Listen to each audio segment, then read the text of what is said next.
New police body cam footage may be shedding light on just what happened to missing Air Force General William McCasland when he just vanished from his New Mexico home. This was in late February. No sign of him since. The 68-year-old once served as the commander of research for the Air Force Research Laboratory, which has long been rumored to have ties to top-secret UFO research projects, even the alleged Roswell crash. And this new body cam footage recorded just a few hours after McCasland vanished. An unidentified female caller speaks to the officer investigating his disappearance, claiming that she not only worked with the general, but she had dinner with him the night before he disappeared. She says they weren't alone. Apparently, members of Space Force, which tracks unidentified objects like UFOs, were also there. She also said McCasland seemed to be acting out of character. Take a listen. I was shocked this morning when I saw the alert, because what I noticed Thursday evening is he wasn't his usual self. He was kind of spacey and quiet. He wasn't his usual self. The caller also filled the officer in on just who McCasland was and why it was so important to find him. Right. Does he carry like a security clearance or anything like that? He has a very classified security clearance. He was the head of Air Force Research Lab. To the point, the man's names are in the UFO documents that are fixed to be released. Okay. He's in that in-depth, so he has a very high security clearance.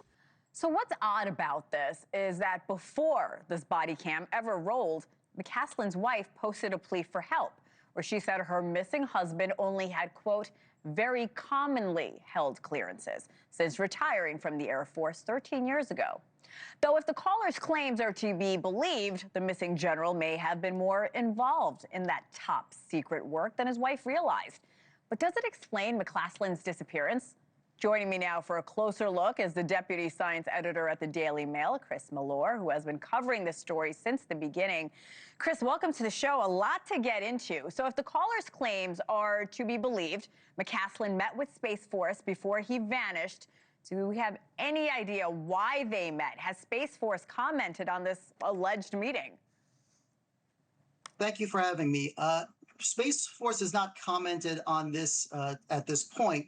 However, what we do know from the caller, who is still unnamed, so we don't know the validity of the claims. However, this person did say that they were a member or worked with General McCasland at the Kirtland Partnership. That is a nonprofit which deals with the Air Force base that McCasland formerly commanded, and also works in the community to basically grow the base's assets, their influence.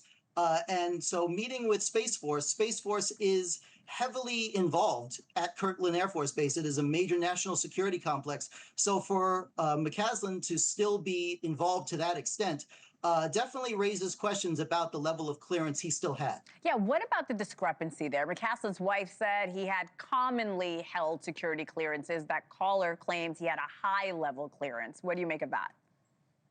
Well, in the realm of high security military apparatus, you have what's called compartmentalization. We've talked to a number of congressmen and also former intelligence officers within the FBI, and they all agree that many times you have high-ranking officials cannot tell their loved ones, their partners, anyone in their family what it is they're doing. Okay. So it is not unheard of for loved ones to simply not know what their loved ones are doing. In this case, being General McCasland, his wife may literally not have had any idea what he was still connected to. That makes sense. How does his disappearance fit in with the other missing or dead officials allegedly connected to top secret work, Chris? Well, this is the fascinating part.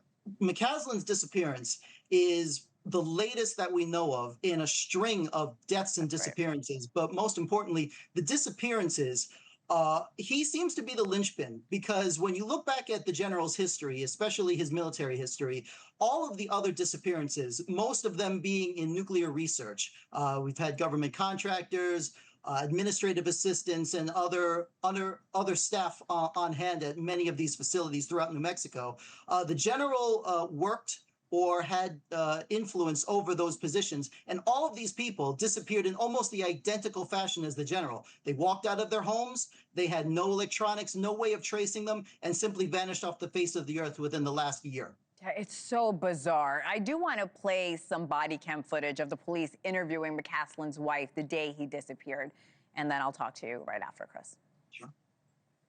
Today, he had taken a drug that the doctor prescribed last night that was supposed to help with sleep.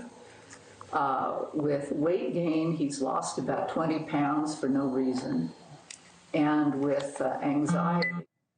So his wife mentioned a medical condition. With that said, the anonymous caller said he was acting differently the night she met him. Do we know anything more about that possible condition he may have been suffering from? Well, what we know from previously released 911 calls that his wife, Susan Wilkerson, made before officers arrived, he had, according to his wife, complained of his brain, quote unquote, deteriorating. He was worried of some sort of change in his cognitive well-being. He was reportedly under doctor's care and receiving tests, but no official diagnosis. So it's hard to say if he was legitimately suffering from any type of cognitive decline or not at the current time. So it really just seems like just as many questions than answers tonight as we try to get to the bottom of where this general disappeared. Chris Melore, thank you so much. Please come back soon, and hopefully we get more answers. Thank you again. Thank you for having me. Of course. Thank you for watching. Subscribe below and download our NewsNation app right now on your phone, and you will get fact-based, unbiased news for all Americans.